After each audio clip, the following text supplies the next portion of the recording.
చూడండి, ఫస్ట్ ఉత్తదైతే ఒక గిన్నె తీసుకున్నాను. అందులో తగినంత లైట్ కొద్దిగా 1/4 స్పూన్ పసుపు, అలాగే ఒక 1/4 స్పూన్ ఉప్పేసి ఇలా బాగా మిక్స్ చేసుకొని తర్వాత అందులోకి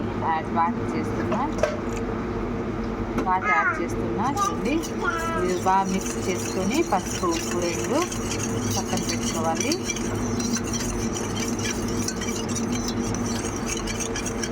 ఇలాగా మిక్స్ చేసి పక్కన పెట్టాలి. ఇలాగా స్టవ్ వెలిగించి బాండి పెట్టుకొని బాండీలో అయితే చిన్న వేసుకొని బాగా వేయించుకోవాలి. వీటిని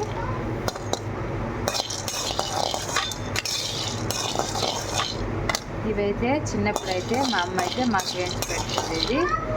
బయట వాన పడుతుంటే ఇలాగా వేడివేడిగా ఇంత చిన్నగిచ్చినాలు వేసుకొని ఇలా కూర్చొని తినేవాళ్ళము. అలాగని స్కూల్కి కూడా తీసుకెళ్ళే వాళ్ళము.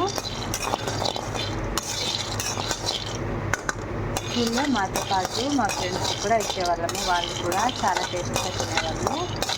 ఇలాగా చిన్నగిచ్చినాలు నీట్గా వేసుకోవాలి.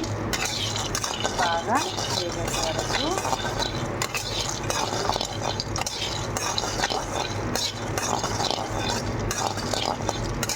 ఇలాగా బాగా వేసుకోవాలి.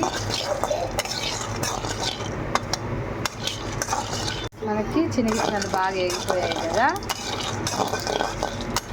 చూడండి, దీంట్లో మనము ముందు కలిపి పెట్టుకున్నాము కదా పసుపు ఉప్పు, ఇది ఇందులో వేసేసుకోవాలి.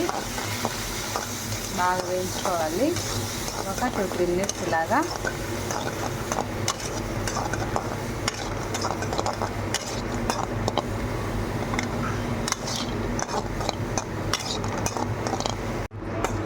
మంట లో ఫ్లేమ్లో పెట్టి మాత్రమే వేయించుకోవాలి. మనం ఈ వాటర్ వేసినాం కదా, ఉప్పు సాల్ట్ పసుపు కలిపిన నీళ్ళు ఇందులోకి వేసుకున్నాం కదా, అవి వేసుకొని కలుపుకొని ఇలా 2-3 మినిట్స్ తీసి ఓన్లీ లో ఫ్లేమ్లో మాత్రమే వేయించుకోవాలి. అలా వేయించుకుంటే ఇవి బాగా క్రిస్పీగా వస్తాయి, లేకపోతే మాడిపోతాయి. ఈ విధంగా